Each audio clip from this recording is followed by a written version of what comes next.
दुनिया में सबसे ज़्यादा शक्तिशाली चीज़ मन होती है। अगर किसी भी चीज़ को पूरे मन से ठान लो तो उसे हासिल कर सकते हैं। कोई भी इंसान अपने मन में दुख तो नहीं चाहेगा, लेकिन इंसान हमेशा दुखों में ही घिरा रहता है। हर इंसान अपने मन से कामयाब होना चाहता है, खूब पैसा कमाना चाहता है, लेकिन फिर भी कामयाब नहीं होता। यह तो सोचने की बात है। इसमें दो चीज़ें निकलकर सामने आती हैं। या तो वो महापुरुष गलत हैं जिन्होंने ये बात कहा है कि मन से की गई चीज़ हासिल हो जाती है, या फिर हम गलत हैं। आज मैं आपको एक ऐसी कहानी सुनाने वाला हूँ जिससे सुनने व समझने के बाद एक ऐसा मंत्र मिलेगा, आप ये समझ पाएंगे कि अपने मन से कोई भी चीज़ कैसे करवाई जाती है, मन में किसी भी बात का बीज कैसे बोया जाता है। इस कहानी से आपको अच्छी तरह से समझ आ जाएगा। इससे आप यह भी समझ पाएंगे कि आकर्षण का नियम, लॉ ऑफ अट्रैक्शन कैसे काम करता है। एक बार की बात है, एक आदमी अपने जीवन में सिर्फ दुखों से घिरा हुआ था। वह जो भी काम करता उसका काम पूरा नहीं होता था। किसी से भी मदद मांगता तो कोई उसकी मदद नहीं करता। ऐसा लगता था कि चारों ओर से दुखों का पहाड़ उसी पर टूट पड़ा है। उसे समझ नहीं आ रहा था इन दुखों को कैसे दूर करूं। वह दिन रात यही सोचता था कि अपने दुखों से छुटकारा कैसे पाना है। वह आदमी बहुत ही दुखी और चिंतित था। कभी कभी तो उसके मन में आत्महत्या करने की बात सोचता रहता, लेकिन अपने परिवार की चिंता कर यह कदम नहीं उठा पा रहा था। वह अपने दुखों के बोझ को देखकर यह निर्णय लिया कि वो इन दुखों से छुटकारा पाकर ही रहेगा। इसके लिए चाहे उसे कितनी भी मेहनत करनी पड़े, इन दुखों से छुटकारा हासिल करके ही रहेगा। ऐसे ही एक दिन उसने अपने मित्र से पूछा कि अपने जीवन को कैसे सुधार करूं। उसके मित्र ने किसी बाबा के पास जाने की सलाह दी।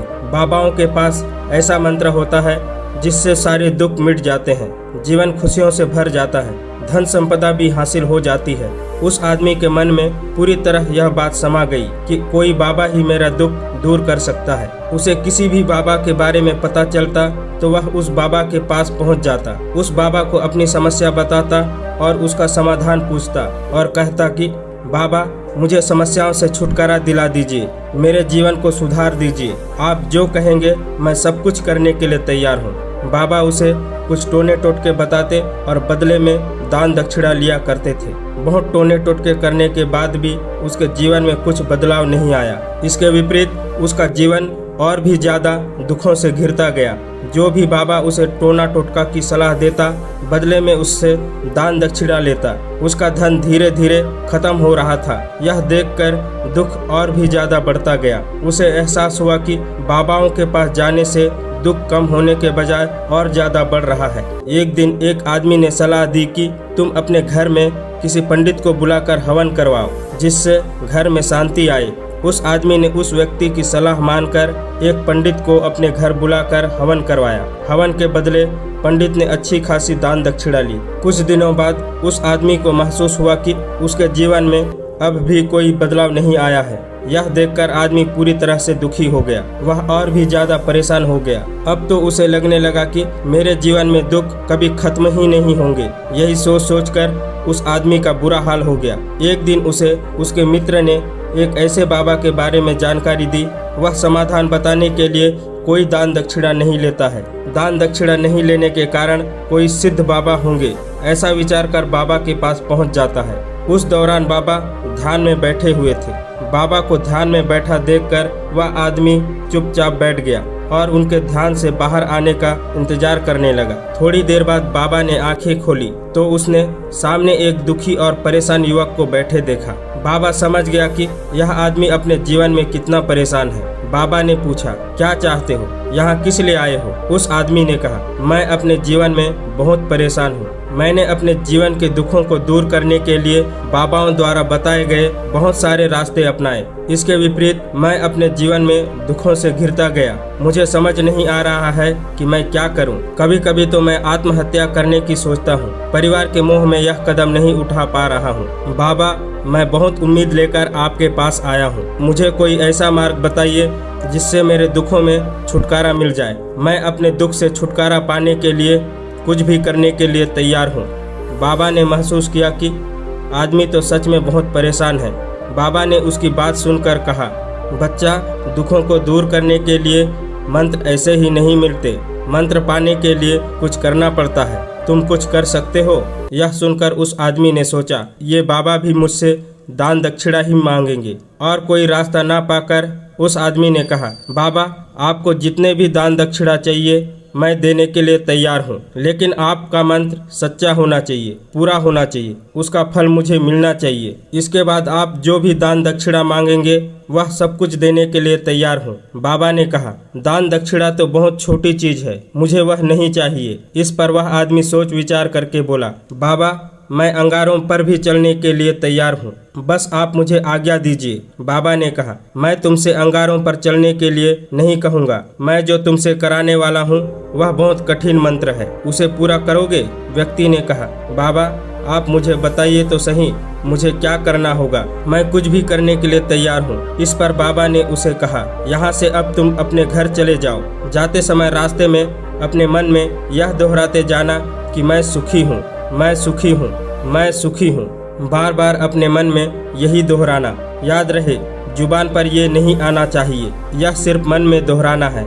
यह सुनकर व्यक्ति बोला, बस इतनी सी बात, ये तो मैं चुटकी बजाकर कर लूँगा, लेकिन इससे क्या होगा? तब बाबा बोले, इस मंत्र का उपयोग करके देखो, तुमने वैसे भी इतने सारे बाबाओं के मंत्र उपयोग किए हैं, इस मंत्र को भी करके देख लो। उस आदमी ने सोचा कि बाबा कुछ दान दक्षिणा तो नहीं ले रहे हैं, बस छोटा सा मंत्र है, इसे तो मैं कर ही लूँगा। वह व्यक्ति बोला, ठीक है बाबा, मैं ये मंत्र जरूर करूँगा। वह आदमी यह कहकर वहाँ से उठकर चलने लगा। तब बाबा ने पीछे से बोला, एक बात याद रखना, ये मंत्र अपने मन में दोहराओ।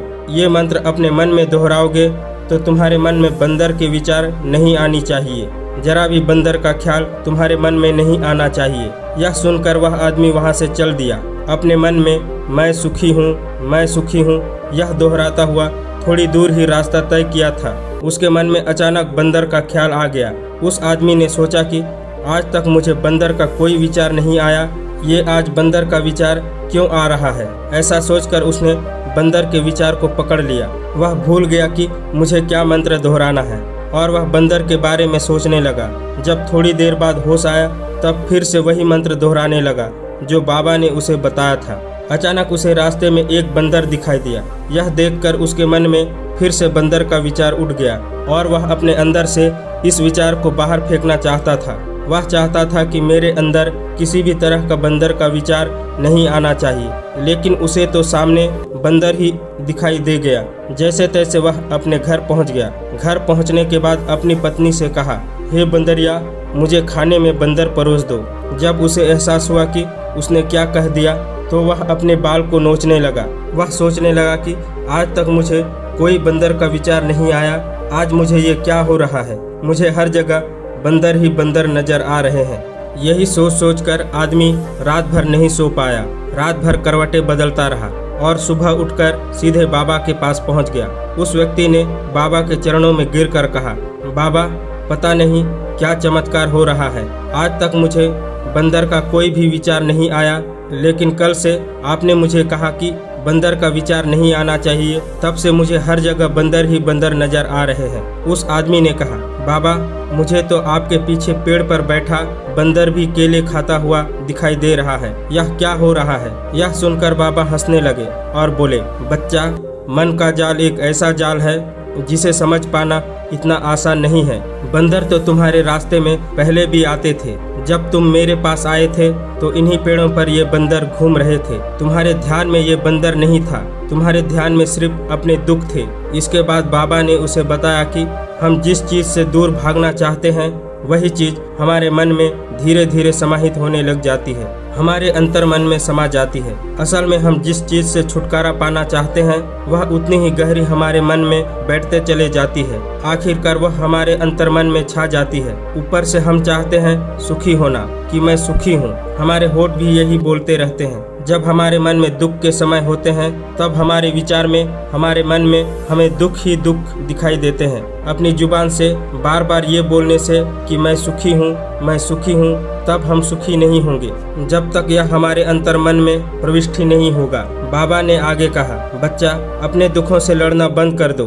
जब तक तुम अपने दुखों को दूर करने की बात सोचते रहोगे तब तक वे दुख तुमसे चिपके रहेंगे। ये दुख तुम्हारे अंतर मन में अपना राज जमाए बैठे रहेंगे। जिस दिन तुम उन दुखों के बारे में सोचना छोड़ दोगे, उन दुखों से छुटकारा ही नहीं पाना चाहेंगे, उसी दिन से तुम्हारी जिंदगी में दुख गायब हो जाएंगे। किसी भी चीज से छुटकारा पाने के लिए उस चीज के बारे में सोचना पड़ता है, और हम जितना ही उस चीज के बारे में सोचते हैं वह उतनी ही गहरी हमारे मन में प्रविष्टि होती चली जाती है। हम अधिकांश समय में दुखों के बारे में ही सोचते हैं और इससे छुटकारा पाना चाहते हैं। इसी वजह से बार बार सोचने से ये दुख हमारे अंतर्मन में समा जाते हैं। अगर तुम दुखों से छुटकारा पाना चाहते हो तो दुखों से छुटकारा पाने के बारे में सोचना छोड़ दो, तो तुम्हें दुखों से छुटकारा मिल जाएगा।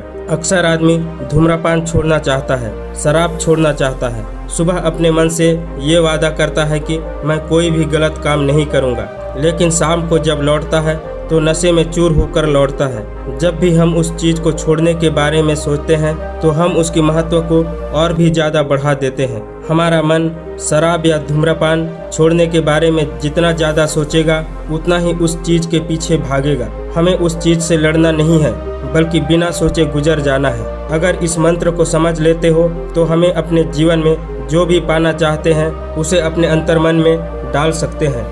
एक बार जो लक्ष्य हमारे अंतर्मन में बैठ जाता है तो फिर सफलता पाने में कोई समस्या नहीं आती है, कोई दिक्कत नहीं आती है।